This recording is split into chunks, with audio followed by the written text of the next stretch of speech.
Wild Weather, What's to Blame? Presented by Science at NASA.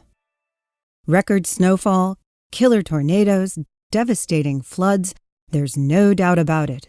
Since December 2010, the weather in the USA has been positively wild.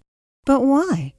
Some recent news reports have attributed the phenomenon to an extreme La Niña, a band of cold water stretching across the Pacific Ocean with global repercussions for climate and weather. But NASA climatologist Bill Patzert names a different suspect, La Nada.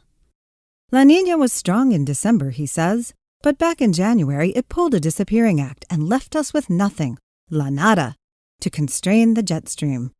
Like an unruly teenager, the jet stream took advantage of its newfound freedom, and the results were even more disastrous. La Niña and El Niño are opposite extremes of a great Pacific oscillation. Every 2 to 7 years, surface waters across the equatorial Pacific warm up, El Niño, and then they cool down again, La Niña. Each condition has its own distinct effects on weather. The winter of 2010 began with La Niña conditions taking hold. A normal La Niña would have pushed the jet stream northward, pushing cold Arctic air, one of the ingredients for severe weather, away from the lower U.S. But this La Niña petered out quickly, and no El Niño rose up to replace it. The jet stream was free to misbehave.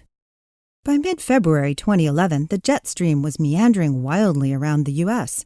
The weather pattern became dominated by strong outbreaks of frigid polar air, producing blizzards across the west, upper Midwest, and northeast U.S.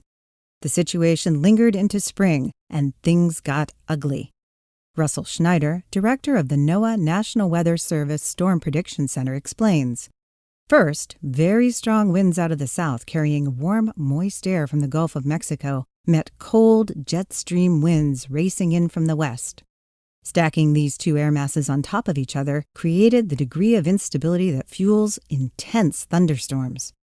Extreme contrasts in wind speeds and directions of the upper and lower atmosphere transformed ordinary thunderstorms into long-lived, rotating supercells capable of producing violent tornadoes.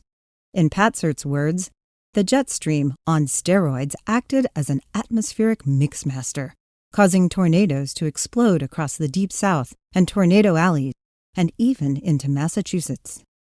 The action's not over. This is weather, after all. What will happen next?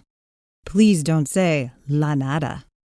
For more information about wild weather on Earth and other planets, please visit science.nasa.gov.